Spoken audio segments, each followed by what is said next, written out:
Mais oui, bien sûr, je suis d'accord avec vous, cependant. L'idée que les Européens puissent simplement prendre la place des Américains, remplacer le renseignement, la logistique, les armes, la planification, cela ressemble à un monde imaginaire. Ça ne va pas arriver. Et il semble que quelque chose ait changé dans les médias au cours des 2 dernières semaines environ, où les Européens commencent à reconnaître qu'ils n'ont pas vraiment l'argent, ils n'ont pas la capacité industrielle, il n'y a pas de volonté politique, et il y a un manque de solidarité. Mais avec cela à l'esprit, on s'attend à ce que les Européens commencent à se conformer, car ils se sont opposés très fortement à Washington. Je dirais que ça semble comme s'ils voulaient saboter les efforts de paix de Trump. Ils ne veulent toujours pas renoncer à aucune sanction. Ils ne veulent pas voir la guerre se terminer dans des conditions défavorables, ce qui signifie aucune concession territoriale de l'OTAN, aucune garantie de sécurité. Encore une fois, la fondation à laquelle l'Amérique a consenti.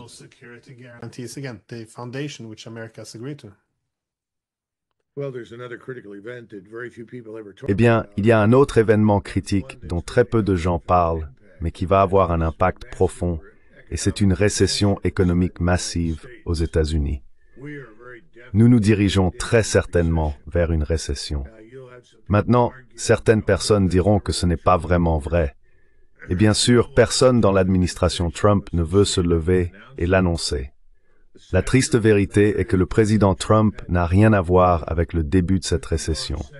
Ce n'est pas la sienne, mais il va devoir la gérer. En d'autres termes, il va devoir y faire face. Cette récession pourrait être profonde, profonde dans le sens où elle pourrait frôler la dépression.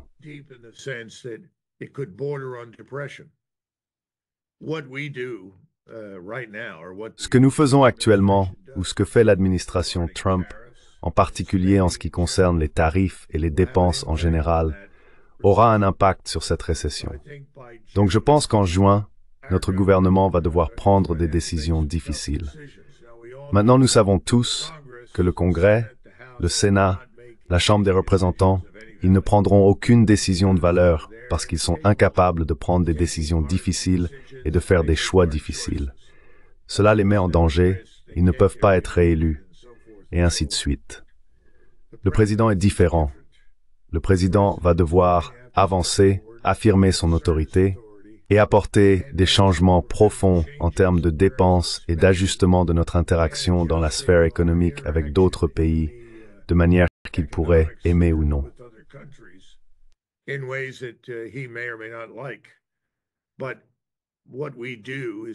Mais ce que nous faisons va avoir un impact sur cette récession. Maintenant, en Europe, mon impression est que c'est bien plus grave. J'ai parlé hier à Martin Armstrong. C'est pas le seul analyste économique avec qui j'ai parlé récemment, mais il a suggéré que c'était presque un pile ou face en ce moment. Qui est dans la pire situation, le plus susceptible de faire défaut, si vous voulez Londres ou Paris. J'ai voté pour Londres. Je pense qu'ils sont en difficulté et qu'ils risquent de sombrer en premier. Tout ce que vous avez à faire, c'est regarder les marchés obligataires, ce qu'ils appellent bien sûr les gilts. Et si vous ne pouvez pas financer votre gouvernement, si personne n'achète votre dette, vous êtes fini. Nous y sommes presque maintenant.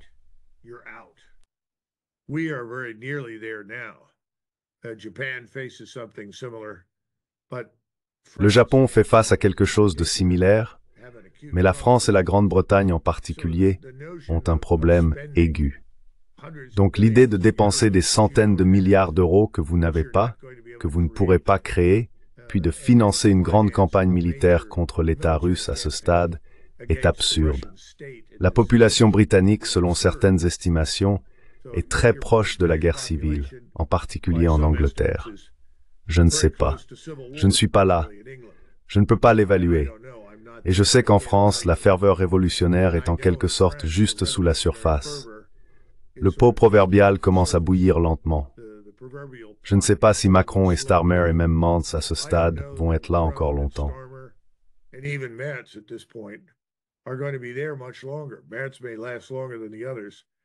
Mance peut durer plus longtemps que les autres. Mais je pense que l'idée même d'aller en Ukraine et de s'opposer à la Russie est juste une absurdité fantaisiste. D'ailleurs, je pense que M. Poutine le comprend, ce qui est l'une des raisons pour lesquelles les gens demandent tout le temps pourquoi le président Poutine n'a pas agi de manière plus décisive. Eh bien, je pense qu'il fait preuve de patience. Je veux dire, s'il attend assez longtemps, ces économies d'Europe occidentale vont de toute façon s'effondrer et ces gouvernements tomberont. L'ensemble de la direction mondialiste est en danger de sombrer en ce moment, ce que je pense être une très bonne chose. Très bon pour l'Europe, très bon pour nous.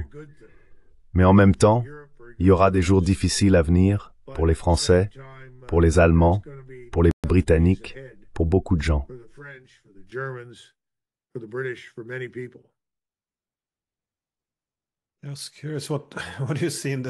Je me demandais, que voyez-vous dans l'avenir de l'Europe maintenant? Parce que j'ai aussi vu Merz prononcer un discours.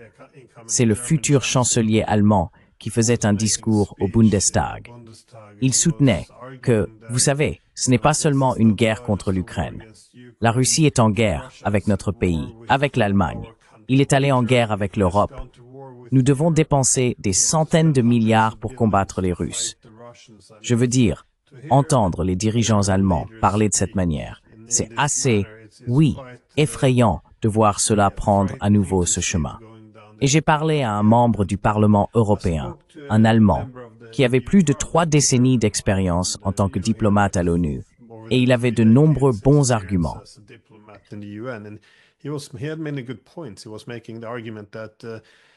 Il faisait valoir que, tout d'abord, ils n'ont pas l'argent pour cela, mais aussi que s'ils s'arment, cela va non seulement aliéner beaucoup d'autres Européens qui n'ont peut-être pas les meilleurs souvenirs historiques d'une Allemagne militarisée. Ils vont avoir, bien sûr, une possible guerre avec la Russie. Ils vont aliéner les Américains. Je veux dire, tout cela semblait très imprudent et émotionnel. Mais il y a 3 ans, lorsque les Russes ont envahi, on nous a dit que maintenant, l'OTAN serait plus forte que jamais. Nous avons retrouvé notre ennemi. La solidarité viendra. Enfin, il y a un but pour l'OTAN. Mais bien sûr, cela ne se déroule pas ainsi. Pensez-vous qu'il y a une possibilité que l'OTAN puisse s'effondrer? Et quelles seraient les principales forces motrices soutenant cette hypothèse?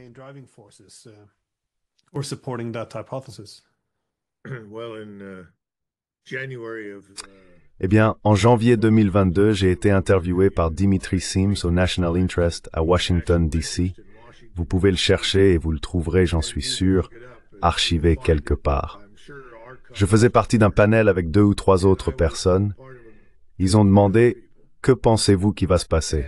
J'ai dit « Les Russes vont très certainement envahir. » Tout le monde a pris la position que c'était très risqué et que les Russes ne voudraient pas se mettre eux-mêmes ou leur économie en danger et faire face à encore plus de sanctions s'ils faisaient cela. J'ai dit, eh bien, c'est une question existentielle pour la Russie. Ils iront certainement en Ukraine. Puis j'ai dit, je doutais très sérieusement que si l'OTAN s'engageait dans une opération contre la Russie en Ukraine, ce que nous avons fait, elle survivrait à la guerre.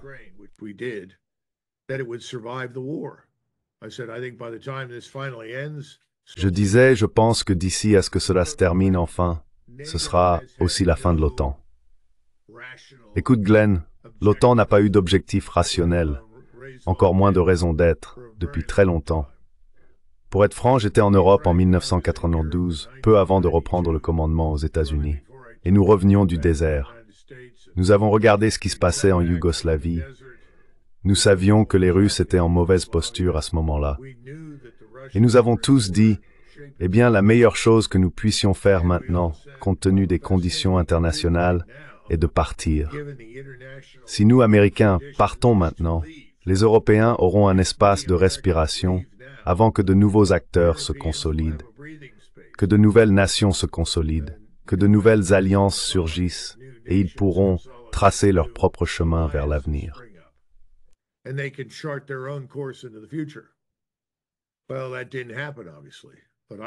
Eh bien, cela ne s'est évidemment pas produit. Mais je pensais que nous aurions dû partir de là en 92, 93 et 94. Point final.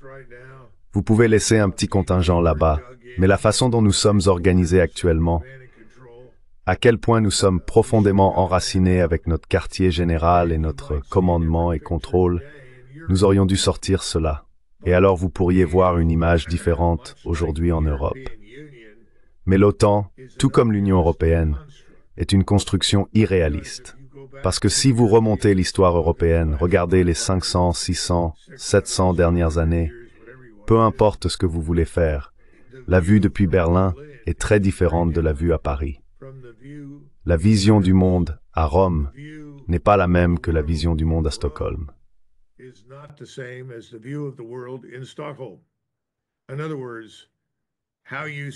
En d'autres termes, la façon dont vous voyez le monde en Europe en tant qu'Européen dépend beaucoup de l'endroit où vous vivez. Cela ne devrait surprendre personne. Mais l'idée que tous les Européens se réunissent harmonieusement et disent « nous nous unirons pour toujours pour nous défendre contre quiconque nous défie » n'est tout simplement pas réaliste. Vous ne pourriez jamais enthousiasmer les Espagnols, les Portugais, les Italiens et les Français à l'idée de faire la guerre quelque part dans les Balkans, en Asie centrale, au Moyen-Orient ou ailleurs. Certains le feraient, mais pour la plupart, les gens ne voulaient pas le faire. Et vous vous souviendrez de ce cri de ralliement. L'OTAN est soit hors de la zone, soit hors d'activité. Et j'étais d'accord.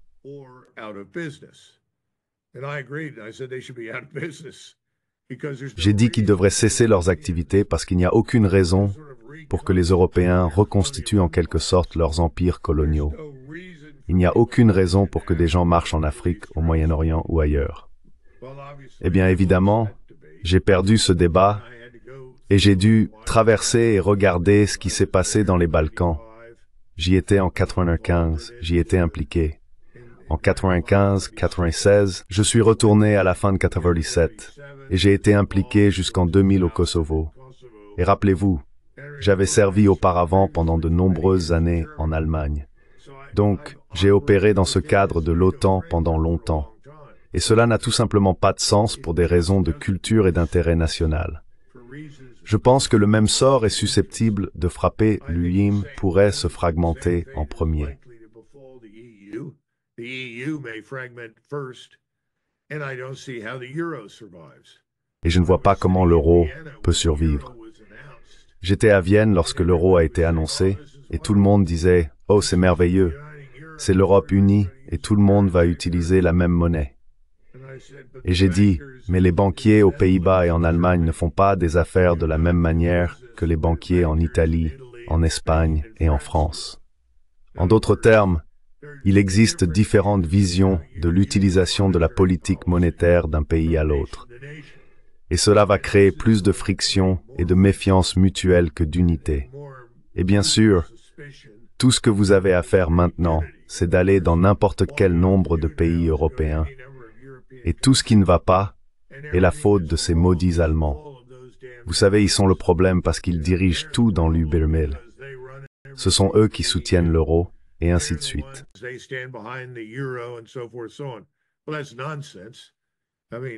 Eh bien, c'est absurde. Je veux dire, tout le monde a une part de responsabilité, mais la plupart d'entre nous, et c'est vrai ici aux États-Unis, sommes les auteurs de nos propres problèmes. Ce n'est pas la création d'un étranger quelque part. Mais je pense que les Allemands ont été pris et utilisés comme un outil utile et un bouc émissaire pratique. Et bien sûr, les Allemands se sont pliés en quatre et ont dit « Battez-moi à mort si vous voulez, je suis prêt à l'accepter. » Après tout, je suis allemand. Eh bien, tout cela doit changer. Et je pense que cela va changer. Je vois cela se produire en ce moment sous la surface. Donc je considérerais Mance, Macron et Starmer et bien d'autres comme une sorte de performance finale de la classe dirigeante mondialiste. Ils vont tous être balayés. Nous devons juste être patients.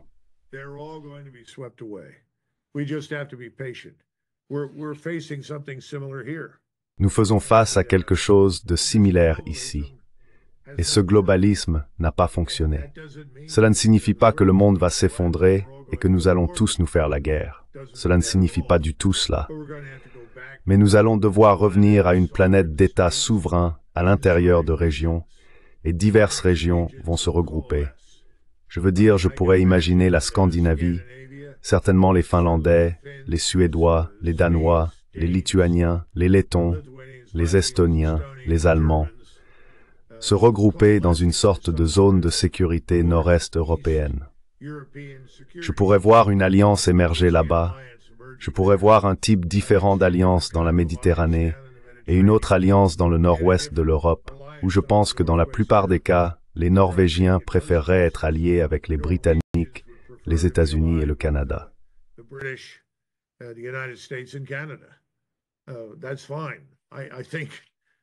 C'est bien. Je pense juste que ces choses vont arriver et je ne les vois pas comme effrayantes. Je les vois comme des conséquences naturelles du développement sur de nombreuses années. L'ancien ordre mondial est parti. Cette chose que nous appelions l'ère d'après-guerre, l'ordre international libéral, a toujours été un non-sens. Cela signifiait simplement le monde que nous avons façonné en tant qu'Américains, et c'est fini. Nous entrons dans un nouveau territoire, et c'est très bien. Je pense que les choses se passeront assez bien. Je ne vois pas cela comme le début de l'Armageddon du tout. En fait, la bonne nouvelle est que je pense que de plus en plus d'Européens réalisent qu'il n'y a absolument rien à gagner en allant en guerre avec qui que ce soit en Europe.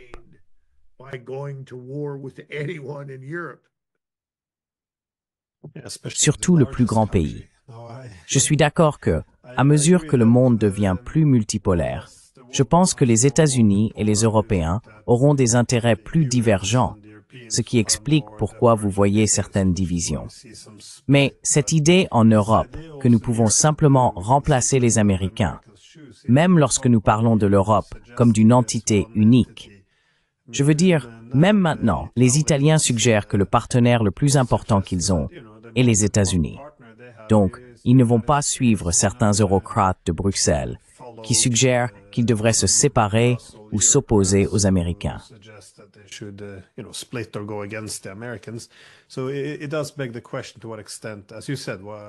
Cela soulève donc la question dans quelle mesure, comme vous l'avez dit, tous ces intérêts sont réellement alignés. De quels Européens parlons-nous? En effet, beaucoup de gens soulignent maintenant que l'UM semble de plus en plus militante.